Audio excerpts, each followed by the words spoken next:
आप सभी पुण्य आत्माओं और आपके हृदय में विराजमान परमपिता परमेश्वर को मैं सादर नमन करता हूं।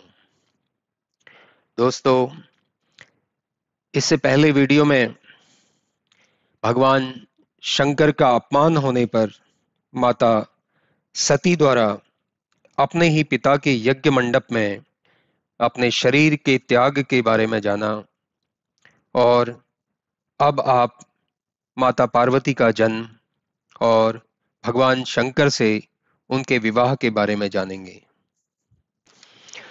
सती ने मरते समय भगवान विष्णु से यह वर मांगा था कि जन्म जन्म में श्री महादेव जी के चरणों में मेरा अनुराग बना रहे। इस कारण हिमाचल के घर जाकर पार्वती का शरीर धारण कर जन्म लिया। जब से पार्वती हिमाचल के घर जाकर उत्पन्न हुई, तब से सिद्धियों ने आकर वहां वास कर लिया। जहां तहां मुनियों ने शोभायमान आश्रम बनाए और हिमाचल ने उनको उचित स्थान दिया। फिर तो वहां के वृक्ष सर्वकाल नवीन नवीन पत्र, पुष्प और फलों से युक्त हो गए और नाना भांति की मणियों की खानें उस सुंदर पहाड़ पर आकर प्रकट हो गई। तालाब और नदियों से स्वच्छ और पवित्र जल बहने लगा। पक्षी और मृग आदि सुखी रहने लगे। सब जीवों ने स्वभावतः वैर का जीवन त्याग दिया और परस्पर प्रीति रखते हुए सब उस पर्वत पर प्रेम करने लगे। पार्वती जी के जन्म से यह पर्वत ऐसा शोभायमान हो गया जैसे मनुष्य श्री राम जी की भक्ति को पाकर शोभायमान हो जाते हैं। पर्वतराज के घर नित्य मंगलाचारण होने लगे और ब्रह्मादिक आकर उनका यशोगान करने लगे। जब यह समाचार नारद जी को मिला, तब वे बड़े कौतुक के साथ दौड़े हुए हिमाचल के घर पहुंचे। हिमाचल ने उनका बड़ा स्वागत किया और पांव पखार कर सुंदर आसन दिया। गिरी ने अपनी स्त्री मैना के साथ मुनि नारद जी के चरणों में प्रणाम करके उनके चरण जल से सारे घर को सिंचा दिया। नारद जी के आने से पर्वतराज ने अपने सौभाग्य का बहुत वर्णन किया तथा कन्या पार्वती को बुलाकर मुनि के चरणों में दंडवत कराया। फिर कहा, हे मुनीश्वर, आप तीनों काल को जानने वाले हैं और आपकी गति सर्वत्र है, सो आप अपने मन में विचार कर कन्या के गुण और दोष को कहिए। तब नारद जी ने हंसकर मीठी और गूढ़ वाणी में कहा, आपकी कन्या सभी गुणों की खानी है। यह स्वभावतः सुशील और बुद्धिमती है, अतः इसका उमा, अंबिका और भवानी नाम है। यह आपकी कुमारी सब लक्षण संपन्न है और यह अपनी पति की अत्यंत ही प्रिय होगी। इसका सौभाग्य सदा अचल रहेगा और इससे माता पिता को जगत में यश प्राप्त होगा। यह सारे संसार में पूज्य होगी और इसकी सेवा करने से ऐसी कोई भी दुर्लभ वस्तु नहीं है जो ना मिले। इसके नाम को जपकर संसार की स्त्रियां पतिवत धर्म रूपी तलवार की धार पर चढ़ेंगी। हे पर्वतराज, आपकी कन्या सुलक्षणी है, परंतु इसमें जो दो चार अवगुण हैं, अब वह भी सुनिए। इसे निर्गुण, मान रहित, माता पिता से विहीन, उदासीन, सब संदेह से रहित, योगी, जटाधारी, निष्काम चित्त, नग्न शरीर, ऐसा अमंगल वेश वाला पति इसको मिलेगा, क्योंकि इसके हाथ में ऐसी ही रेखा पड़ी है। तब नारद जी की यह वाणी सुन और उसे अपने मन में सत्य समझकर हिमाचल और मैना के हृदय में बड़ा दुख हुआ, परंतु पार्वती जी प्रसन्न हुई। वह एक ऐसी दशा थी जो समझने में अलग थी, जिसे नारद जी ने भी नहीं जाना। सब सखियों सहित पार्वती हिमाचल और मैना के शरीर पुलकित हो गए और नेत्रों में जल भर आया। तब नारद जी का वचन झूठा नहीं हो सकता, ऐसा मानकर पार्वती ने उसे अपने हृदय से रख लिया। महादेव जी के चरण कमलों में स्नेह तो उत्पन्न हो गया, परंतु उनका मिलना कठिन है, यह समझकर हृदय में संदेह भी हुआ। परंतु कुअवसर जानकर वह उस प्रीति को छिपा ली और उछलकर सखियों की गोद में जा बैठी। उधर हिमवान और उसकी स्त्री मैना तथा पार्वती की चतुर सखियां सोच करने लगी कि देवर्षि नारद जी की वाणी असत्य नहीं हो सकती। तब हृदय में धैर्य धारण करके गिरिराज हिमाचल ने नारद जी से कहा, हे नाथ, कहिए इसमें क्या उपाय किया जावे।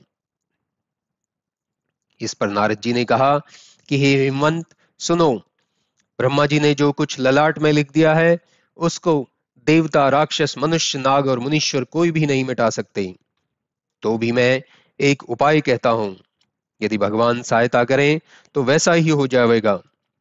वर के विषय में मैंने तुमसे जो कहा, ठीक वैसा ही वर पार्वती को मिलेगा, इसमें कुछ शंका नहीं है। अभी मैंने जो जो वर के दोष वर्णन किए, मैं अनुमान करता हूं कि वे सब महादेव जी में विद्यमान हैं। यदि श्री महादेव जी के साथ विवाह हुए तो इन दोषों की भी लोग गुणों के समान ही प्रशंसा करेंगे, क्योंकि जो विष्णु भगवान क्षीर सागर में शेषनाग की शैया पर शयन करते हैं, उनको बुद्धिमान पुरुष कुछ दोष नहीं देते। सूर्य और अग्नि संपूर्ण रसों को खा जाते हैं, किंतु उनको कोई बुरा नहीं कहता। जैसे शुभ और अशुभ सभी तरह का जल श्री गंगा जी में बहता है, किंतु उसे कोई अपवित्र नहीं कहता, उसी प्रकार हे हिमवान, सूर्य, अग्नि और गंगा जी की तरह सामर्थ्यवान को कुछ दोष नहीं लगता। परंतु जो कोई मनुष्य ऐसी ईर्ष्या करेंगे, वे मूर्ख, अहंकारी और अभिमानी होकर कल पर्यंत नरक में पड़ेंगे, क्योंकि क्या जीव भी ईश्वर के समान हो सकता है। जिस प्रकार गंगा जल से बनी मदिरा अपवित्र है, उसे संत जन कभी पान नहीं करते, परंतु गंगा जी में मिल जाने पर जिस भांति मदिरा पर पवित्र हो जाती है, ऐसे ही यह जीव भी ईश्वर में मिल जाने पर ईश्वर ही हो जाता है। ईश्वर और जीव में इतना ही अंतर है। भगवान श्री महादेव जी स्वभावतः समर्थ हैं। इस विवाह के होने से सब प्रकार से कल्याण ही है, परंतु शिव जी दुराध्य एवं कठिन होते हुए भी कलेश सहने के कारण शीघ्र ही संतुष्ट हो जाया करते हैं। यदि वह आपकी कुमारी तप करे तो श्री महादेव जी भावी को भी मिटा सकते हैं। यद्यपि जगत में अनेक वर विद्यमान हैं, किंतु इसके लिए श्री शिव जी को छोड़ दूसरा कोई वर नहीं है।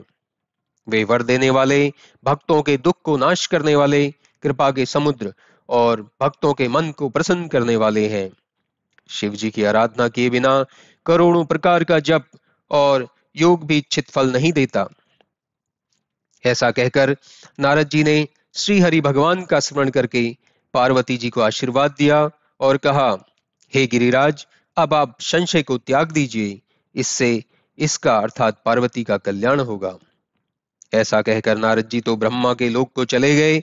आगे जो चरित्र हुआ उसको सुनिए।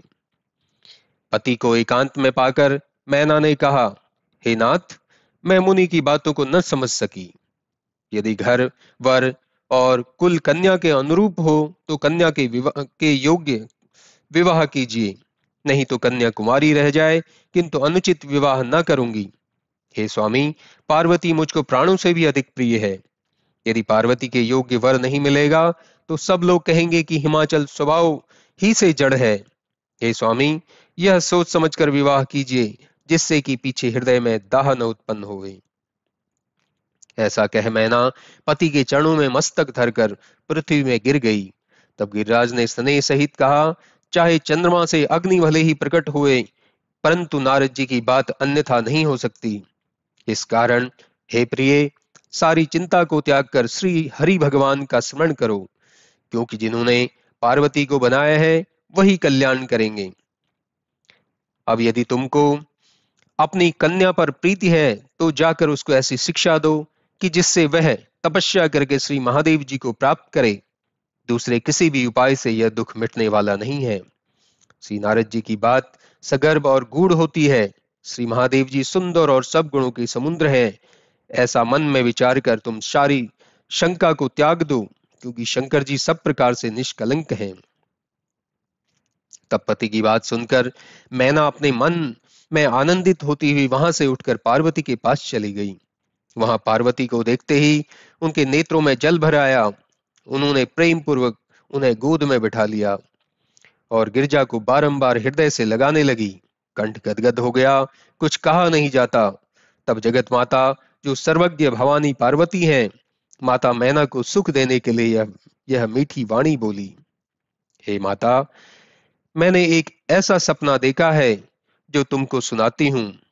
मुझको एक सुंदर गौर वर्ण के उत्तम ब्राह्मण ने स्वप्न में ऐसा उपदेश दिया है कि हे पार्वती, नारद जी जो कह गए हैं वह विचार सत्य है।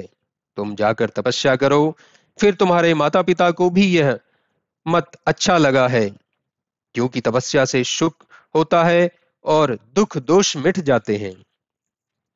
तप के बल से ही श्री ब्रह्मा जी जगत की रचना करते हैं और श्री विष्णु जी जगत की रक्षा करते हैं। श्री महादेव जी जगत का संहार करते हैं और तप के बल से ही श्री शेषनाग जी पृथ्वी का भार उठाए रहते हैं। हे भवानी, यह जितनी सृष्टि है सब तपस्या के आधार से ही है, ऐसा जी में जानकर तपस्या करो। इस वचन को सुनकर माता मैना को आश्चर्य हुआ। तब उन्होंने हिमाचल को बुलवाकर वह स्वप्न कह सुनाया। तब पार्वती जी माता पिता को बहुत समझाकर प्रसन्न मन से तप करने को चल पड़ी। उन्हें तप के लिए जाते देख माता पिता और प्यारे परिवार के लोग बड़े व्याकुल हुए और किसी के मुख से कोई बात न निकल सकी। तब वेदशिरा मुनि आकर सबको समझाते हैं और कहते हैं कि पार्वती जी की बड़ी महिमा है, जिसे सुनकर सबको ज्ञान और धीरज हुआ। उधर प्राणपति शिव जी के चरणों को हृदय में धारण कर पार्वती जी वन में जाकर तपस्या करने लगी। यद्यपि पार्वती जी अति सुकुमारी थी और उनका शरीर तपस्या करने योग्य नहीं था, तथापि पति के चरण कमलों का स्मरण करके उन्होंने सब भोगों को त्याग दिया। इससे शिव जी के चरणों में नित्य नवीन प्रीति उत्पन्न होने लगी। मन के ताप में लीन होने से देह की सुध बिसर गई। तब 1000 वर्ष तक तो पार्वती जी ने कंदमूल और फल खाया और 100 वर्ष केवल शाक ही खाकर बिताई। फिर कुछ दिन केवल जल और वायु का ही भोजन किया और कुछ दिन तक कठिन उपवास किया। बेल की पत्तियां जो सूखी हुई पृथ्वी पर गिरी रहती थी, 3000 वर्ष तक उसका ही भोजन करती रही। फिर उन्होंने सूखे पत्तों का खाना भी छोड़ दिया। तभी से उनका नाम अपर्णा प्रसिद्ध हुआ। तब उनके शरीर को क्षीण देखकर आकाश से यह गंभीर ब्रह्मवाणी हुई कि हे गिरिराज कुमारी पार्वती, सुनो, तुम्हारा सब मनोरथ पूर्ण हुआ, अतः तुम अपने इन सारे कलेशों को त्याग दो। अब तुमको त्रिपुरारी अर्थात महादेव जी मिलेंगे। हे भवानी पार्वती, लोक में अनेक धीर मुनि और ज्ञानी हो गए हैं, परंतु ऐसी तपस्या किसी ने भी नहीं की। इससे अब तुम श्रेष्ठ ब्रह्मवाणी को अपने हृदय में सदा सत्य और पवित्र जानकर धारण करो। जब तुम्हारे पिता बुलाने आवें, तब हठ छोड़कर घर चली जाना, और जब तुम्हारी सप्त ऋषियों से भेंट हो, तब इस आकाशवाणी का प्रमाण समझ लेना। तब तब ब्रह्मा जी की ऐसी वाणी सुनकर पार्वती जी का समस्त शरीर पुलकित हो गया। तुलसीदास जी कहते हैं कि यह तो पार्वती का सुंदर चरित्र मैंने वर्णन किया, अब श्री महादेव जी का सुहावना चरित्र सुनो।